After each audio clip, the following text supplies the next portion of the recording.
ایک مرتبہ آپ صلی اللہ علیہ وسلم حضرت عائشہ رضی اللہ تعالی عنہا کے حجرہ مبارک میں تھے اور گرمی تھی، آپ کے چہرے مبارک سے پسینہ بہ رہا تھا۔ یہ دیکھ کے حضرت عائشہ رضی اللہ تعالی عنہا نے ابو کبیر کا ایک مشہور شعر پڑھا کہ جب ان کے چہرے کی دھاریوں کو دیکھو تو وہ یوں چمکتی ہیں جیسے روشن بادل چمک رہا ہو۔ اور آپ صلی اللہ علیہ وسلم خوش ہوئے حضرت عائشہ رضی اللہ تعالی عنہا کی تعریف سن کے، بہت مسکرائے تھے، ان کے حق میں دعا فرمائی تھی۔ اسے یہ پتہ چلتا ہے کہ میاں بیوی کا رومانس بہت پسندیدہ ہے۔ اسی طرح حضرت عمر رضی اللہ تعالی عنہ آپ صلی اللہ علیہ وسلم کے بارے میں شعر پڑھتے تھے کہ اگر آپ انسان کے سوا کسی اور چیز سے ہوتے تو آپ ہی 14ویں کی رات کو روشن کرتے، یعنی آپ چاند نہیں ہے کہ آسمان کو روشن کرنا آپ کا کام ہو، ورنہ آپ ہی 14ویں کے چاند ہوتے۔ حضرت ابو جحیفہ رضی اللہ تعالیٰ عنہ فرماتے ہیں میں نے آپ صلی اللہ علیہ وسلم کا ہاتھ اپنے چہرے پہ رکھا تو وہ برف سے زیادہ ٹھنڈا اور مشک سے زیادہ خوشبودار تھا۔ حضرت جابر بن سمرہ رضی اللہ تعالیٰ عنہ جو کہ ابھی بچے تھے، وہ فرماتے ہیں آپ صلی اللہ علیہ وسلم نے میرے رخسار پہ ہاتھ پھیرا تو میں نے آپ صلی اللہ علیہ وسلم کے ہاتھ میں ایسی ٹھنڈک اور ایسی خوشبو محسوس کی گویا آپ نے اسے عطردان سے نکالا ہو۔ اور حضرت جابر رضی اللہ تعالیٰ عنہ فرماتے ہیں آپ صلی اللہ علیہ وسلم جب کسی راستے سے تشریف لے جاتے اور آپ صلی اللہ علیہ وسلم کے بعد کوئی وہاں سے گزرتا تو آپ کے جسم یا پسینے کی خوشبو کی وجہ سے پہچان جاتا کہ آپ یہاں سے تشریف لے کے گئے ہیں۔ حضرت ام سلیم رضی اللہ تعالیٰ عنہا حضرت انس رضی اللہ تعالیٰ عنہ کی والدہ فرماتی ہیں آپ صلی اللہ علیہ وسلم کا پسینہ ہی سب سے زیادہ عمدہ خوشبو تھی، یعنی آپ ایک معطر اور خوبصورت اور انتہائی حسین شخصیت کے مالک تھے جس کے ساتھ ساتھ آپ کے اخلاق کا حسن بھی آپ کی شخصیت سے جھلکتا تھا، تو جو دیکھتا تھا وہ آپ کا ہی ہو جاتا تھا۔ کتنے زیادہ آگے واقعات آئیں گے جو آپ کے جان کے دشمن آتے تھے اور آپ کو دیکھ کے آپ کے ہو جاتے تھے۔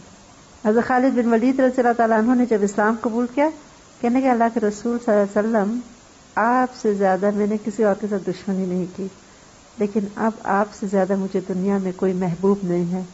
آپ صلی اللہ علیہ وسلم تھے منہ مبارک انہوں نے اپنی ٹوپی میں سیے ہوئے تھے، اتنے بڑے جرنیل تھے کہیں کبھی بھی آپ کے بالوں سے نہیں جدا ہوتے تھے۔ جنگ یرموک بہت شدید ایک خطرناک قسم کی جنگ تھی جو رومیوں سے لڑی گئی تھی اور یہ اس میں اس وقت جرنیل تھے۔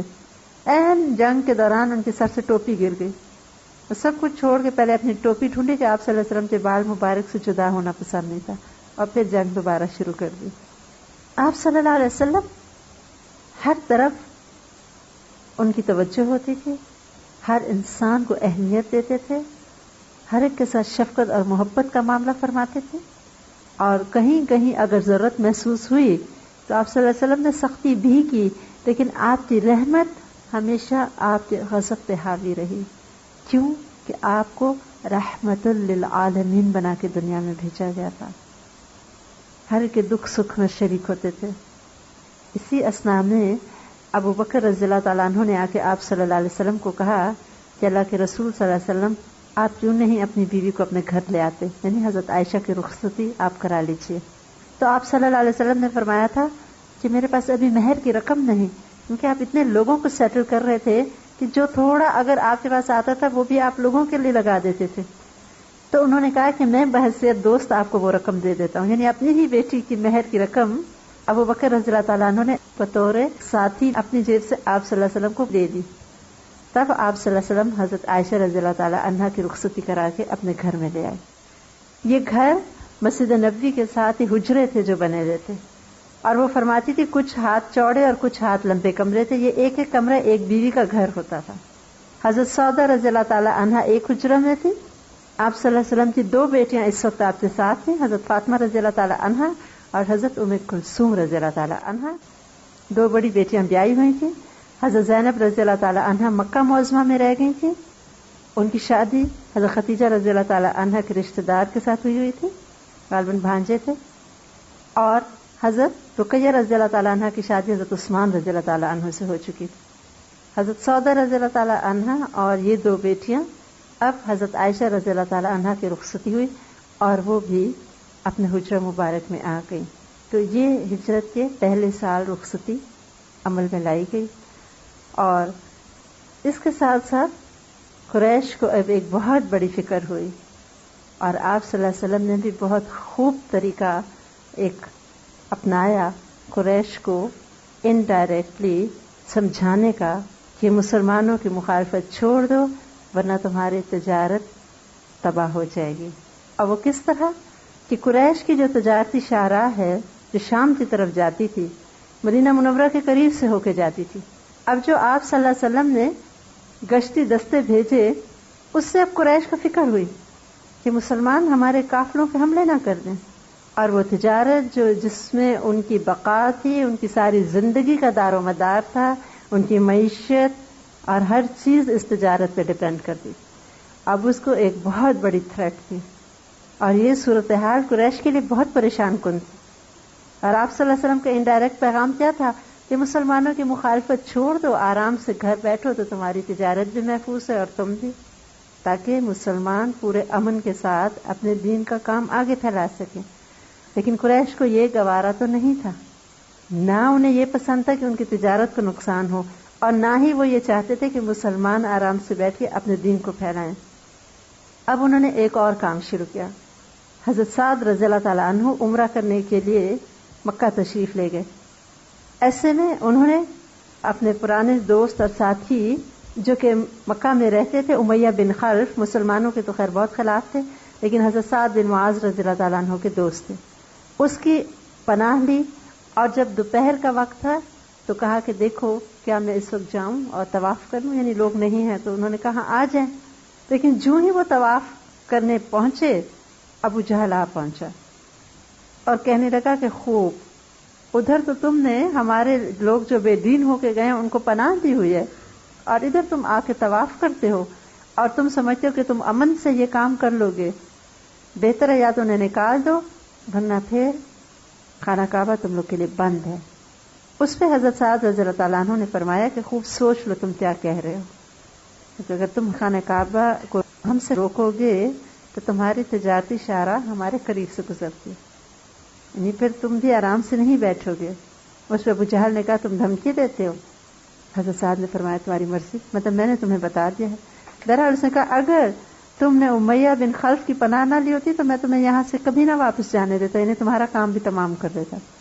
اب آفیشیلی قریش نے مسلمانوں کا خانہ کعبہ آنا بین کر دیا تھا. جب سے ابراہیم علیہ السلام نے خانہ کعبہ تعمیر کیا تھا، عرب کی تاریخ میں کبھی کسی کو اس گھر کی زیارت سے نہیں روکا گیا تھا. قریش نے اپنی تمام روایات سے ہٹ کے یہ قدم تک اٹھا لیا. ان کی تجارت کو خطرہ. اب ان کو ایک فکر اور تھی کہ اگر مسلمانوں کو چھوڑ دیا گیا تو یہ ایک فوجی قوت نہ بن جائے. آپ صلی اللہ علیہ وسلم قریش کی ذہنیت کو خوب سمجھتے تھے، اسی لیے آپ صلی اللہ علیہ وسلم نے اپنے مسلمان فوجیوں کی ایک طرح سے فوجی مشقیں تھیں جو شروع کر دی تھیں، اور چھوٹی چھوٹی جھڑپیں شروع ہو گئیں. جو چھوٹے دستے جب ادھر ادھر پھرتے تھے تو قریش کے لوگ جب ادھر ادھر سے گزرتے تھے تو آمنا سامنا ہوتا تھا اور ایک ٹکراؤ کی کیفیت ہوتی تھی، اور اس کے لیے مسلمان تیار تھے. چھوٹے چھوٹے سرائے پیش آئے.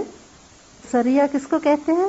وہ چھوٹی سی جنگ جو آپ صلی اللہ علیہ وسلم کے زمانے میں مسلمانوں نے کفار سے کی، لیکن جس میں آپ صلی اللہ علیہ وسلم خود شامل نہیں تھے.